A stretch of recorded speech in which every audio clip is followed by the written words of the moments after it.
atiga Andrea Anderson and me. Makovi miongu vunga, nunatiabut, and amma joviasu lipunga. Bonjour, je suis une femme du Labrador Inuit. I was sitting in the back last night, and I was just taking in all the conversation, and I realized who was sitting in front of me. We had residential school warriors, we had elders, we had an author, and people who focus on community development. And we had the person who will lead the National Archive, and we also had a youth voice. So we had the Justice, Wab, Jessica, Stephen, Karen, Rye, Elder Fred Kelly. Those are huge, influential people. And they're making today's history, and I was sitting there realizing that I was being a part of it. So Justice Murray Sinclair mentioned that we do not have recommendations, but that we have calls to action, and that duty to reconciliation falls to the generation to come. Well, I'm the next generation. I'm here, and I want to take this task on, but am I really ready to do it? I personally will not be able to take on the task of what you are asking of me. I need help. I need the guidance, and I need the wisdom, and the support to make sure that my selfie, social media, hashtag generation don't screw it up.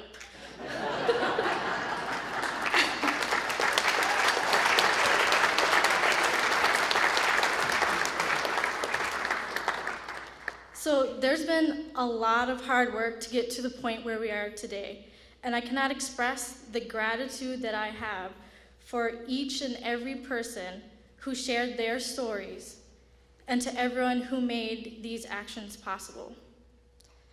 I am an Inuk woman who is educated and is not afraid of sharing where I come from. And I can do this right now because of the people who came before me who couldn't. But I promise you, we are not done until each region is recognized from coast to coast to coast. So I say to Justice Murray Sinclair, with a full heart and lots of energy, our generation will be the ones to make sure history is not forgotten, and that this will be done through innovative ideas that we haven't even come up with yet. So we, as the next generation, accept the challenge that you have given us. So ladies and gentlemen, it is my distinct honor to introduce Justice Murray Sinclair.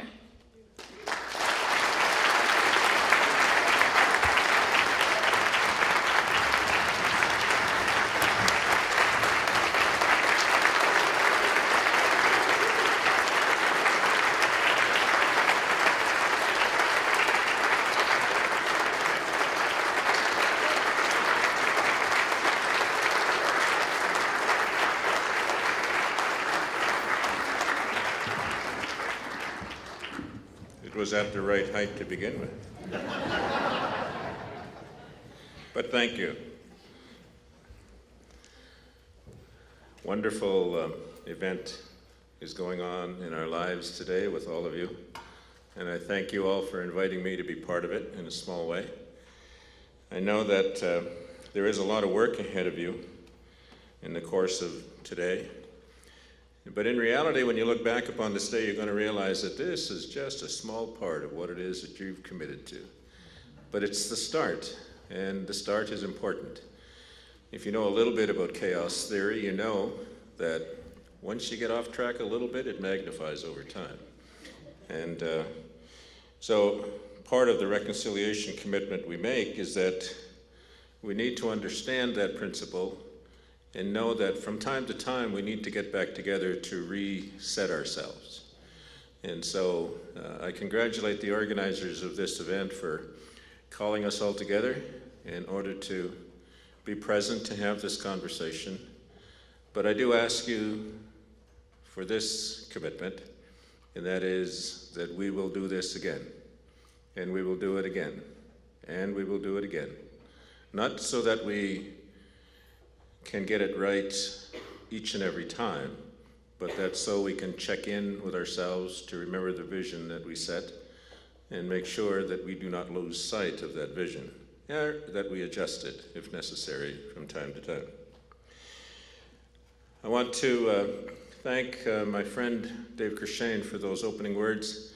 And he said some things that I think we need to bear in mind as we go forward. And in particular, I want to begin with this thought, because I'm going to come back to it before I leave the stage. And that thought is this, that innovation isn't always about creating new things or creating new ways of doing things.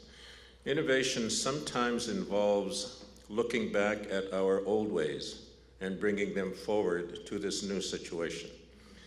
And I want to encourage our young people who are here, because I'm going to address you. I want to encourage you to think about that as a part of the package of tools that you will take from this day.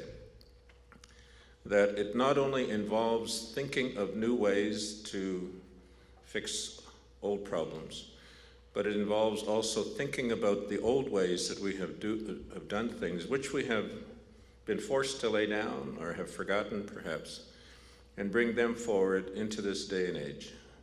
And remember how they might be used, or look at how they might be used again in the future.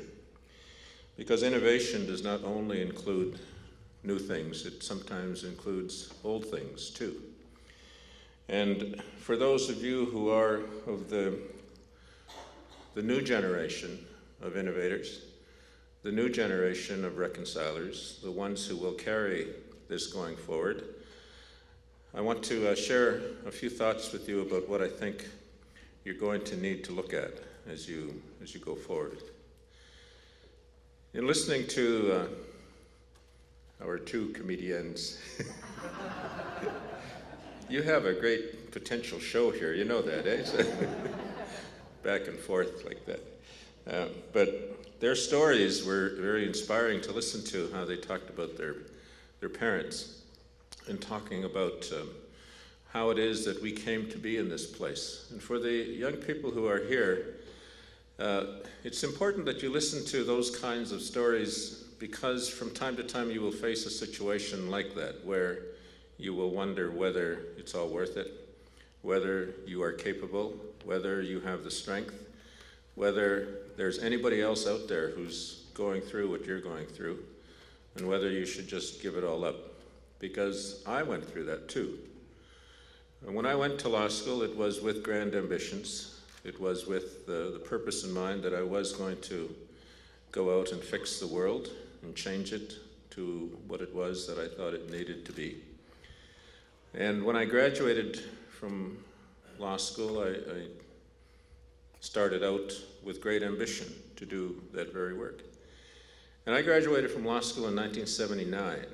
And that's an interesting point in time, because it was just at that point in time when Canada was beginning to talk about the patriation of the Constitution and the question of inclusion of Aboriginal and treaty rights in the Constitution. Eventually, the Constitution was patriated, and it was enacted in 1982. But leading up to that fact, the chiefs of Manitoba wanted to have a consultation process with the communities to discuss with the communities what it was that they should be saying during the constitutional negotiations that were leading up to that patriation process. Because the chiefs of Canada were quite involved in all of that. So I was engaged by the chiefs of Manitoba to lead some of those workshops on the patriation of the Constitution. And so armed with we didn't have PowerPoint at the time, but armed with all of these sheets that we would hang on the wall pointing to various elements of the Constitution, and armed with handout materials, me and a couple of other people went from community to community, and we started off with that consultation process. One of the first communities we went to was Sioux Valley First Nation, and a wonderful lady by the name of Eva McKay, who the older people from Manitoba here in the room will remember, maybe some of you from across the country. One of our very respected elders at that time was coordinating our arrival and presence in the community. And Eva arranged to bring all the elders, all the Sioux Dakota elders from various communities to that gathering to sit with me as I did the workshop. And we were scheduled to do a one-day workshop in the community to talk about the Constitution, to explain it, and then to get some feedback. And so when I arrived at the community hall in Sioux Valley, where the event was being held, all of the elders were arranged in a semicircle at the front of the room, and everybody else was seated behind them. And I was seated in front of them with a chair facing them, and all of our nice big sheets were all arrayed behind me. And so I began the presentation after introductions and proceeded to talk about what the new Constitution was supposed to look like. And I talked until the morning break, and then during the break I said to Eva, I said, "So how do you think it's going?" And she looked at me and she said, "My boy, I think we need to rethink this day." And I said, "Oh, okay, what do you think we should do?"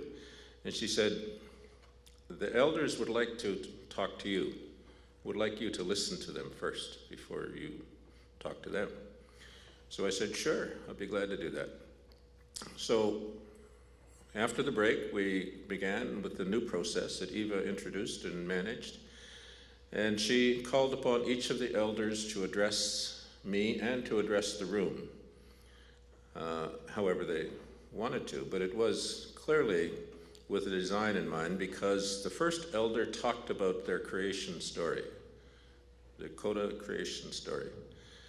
And the next one picked it up from there after he had finished speaking and added a few things to what he had forgotten and changed a few things and got the first guy to agree with what he said. And so it went on like that. So they just picked up the story wherever the first one, the next one left off, and then the next one would pick it up. And so 2 days later, we got to the last guy in the row. So my one-day workshop got spread out.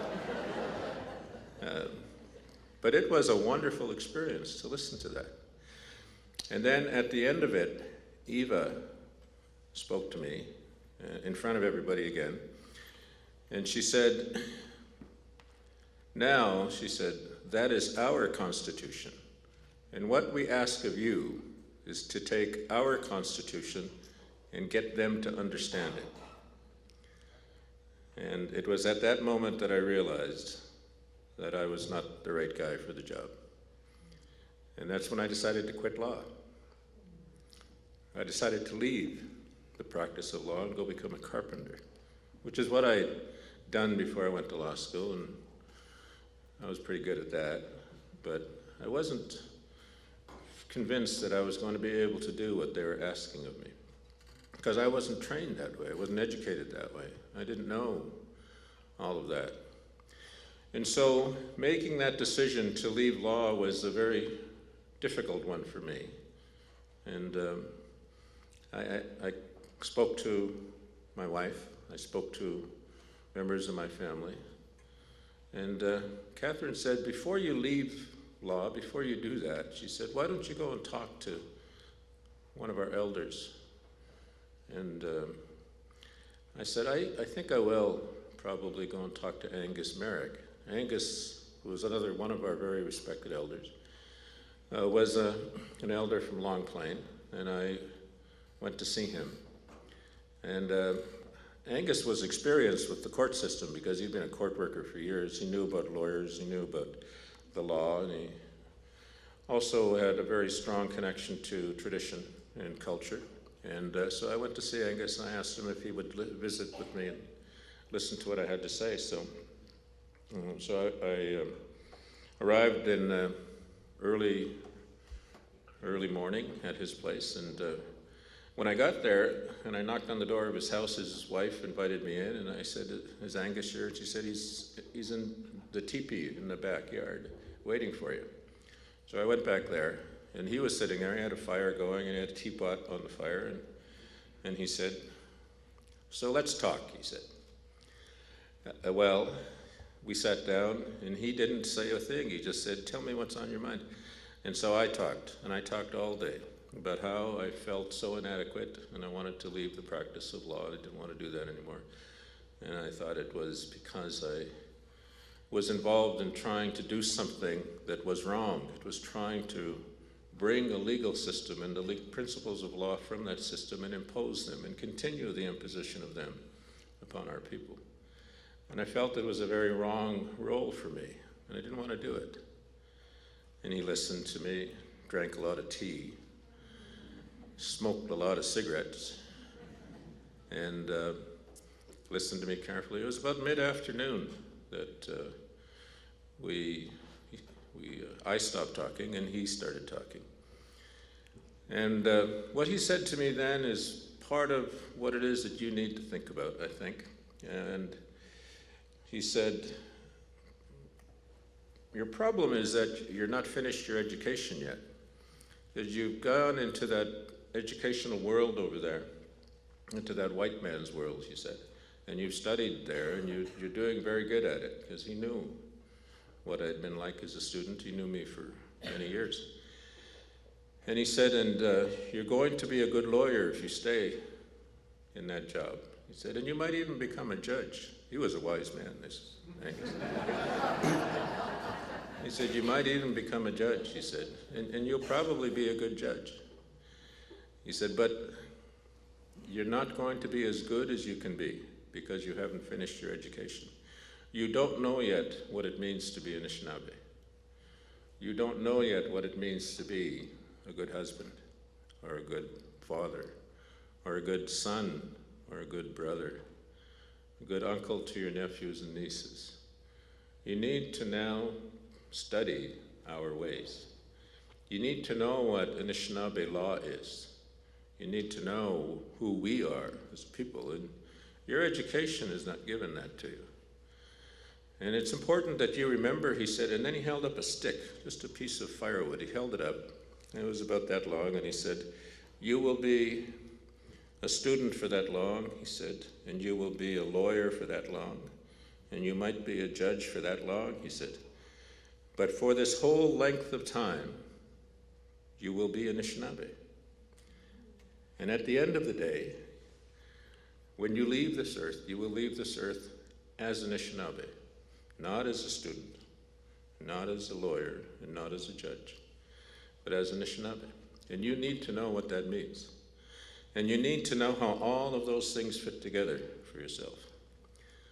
And so you have to continue your education.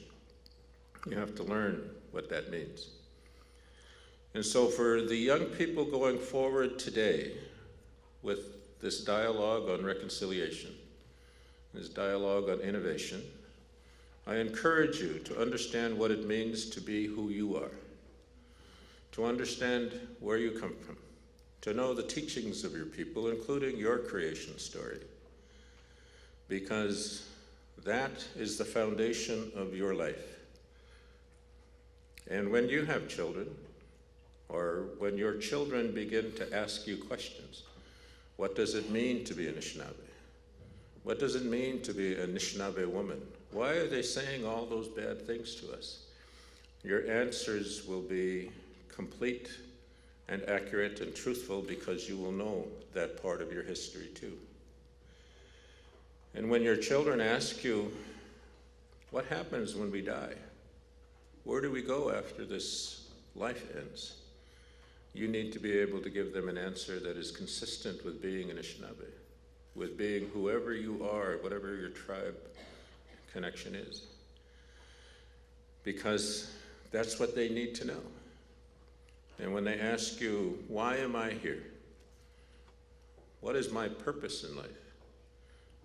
You will be able to explain that to them because you will know the teachings that go with the naming ceremony in our tradition. The name that you are given is the name of the spirit the Creator put in you when you were created, your spirit name. And that spirit name reflects the work that that spirit was called upon to do. My spirit name is Mzenegijik. Mzenegijik means the one who speaks of pictures in the sky.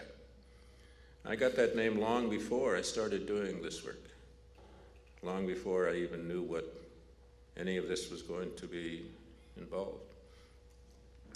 But I knew that having that name was one of the reasons why I had to say yes when I was asked to do this, because the person who had that name and the person who gave me that name, or found that name for me more accurately, explained that it was because it was named for a young man who went out each day to look for answers to help his people solve the problems that they were struggling with as a people.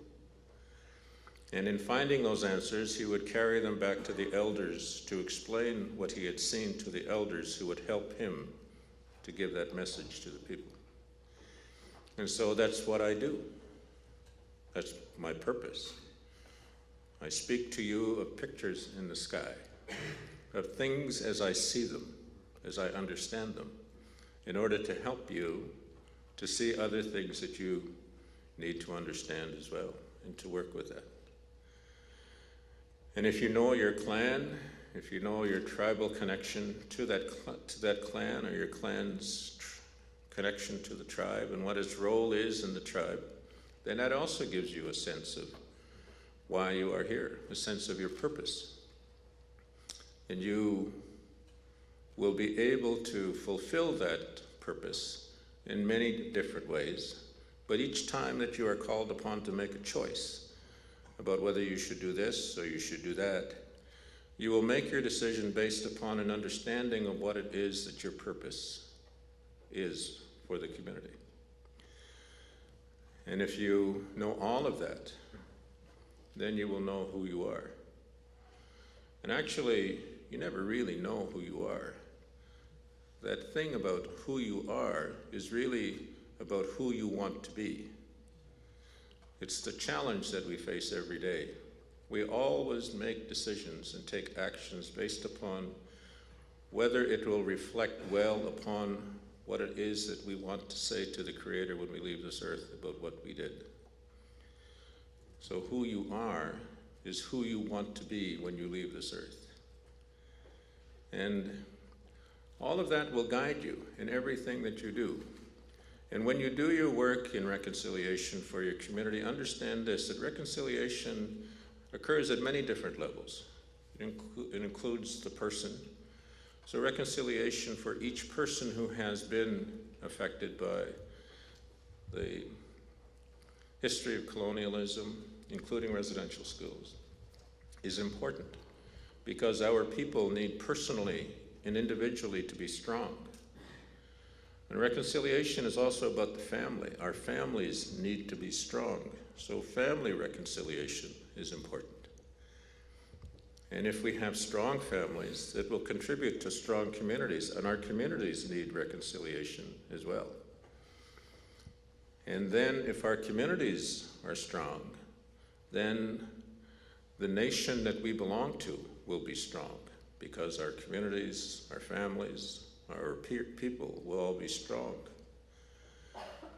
And if our nation is strong, then this world will be a better place. And we will contribute to world reconciliation. And we will contribute to the reconciliation of this country by taking those steps in those ways at whatever level it is that you choose to work at, to ensure that you help to answer those 4 questions for yourself and for others. Because reconciliation is not just about inventing things. It's also about making things better. Innovation is part of that process. We need to figure out how to make things better. We need to figure out how to use the tools that we have, or that we need to have, in order to make things better. And so to all of the young people to whom we place this responsibility, I say to you that I absolutely believe that you can do it. You are much better armed today than I was when I went out onto the world. You know much more about who you are, about your people and where they come from, and about the history of this country, partly because of the work that we have done at the Commission, but also because now there are more and more people out there, like me, who explain this to you, like Wanique's mom, like Tina's dad, who are there, who can tell you that history, who are able to share with you things now that were secret when I was growing up. And because you have access to all that information, sometimes you will feel overwhelmed by it. Sometimes you will feel challenged by it because it goes against what it is that you are being told in that public education process. But I will say to you this, that wherever there is a conflict between what the public education process tells you and what your teachings tell you, go with your teachings. Go with your people. Because at the end of the day, that's who you will be when you leave this earth. I love you all. I hope that you will have a good life. Thank you for letting me be here today. Miigwech.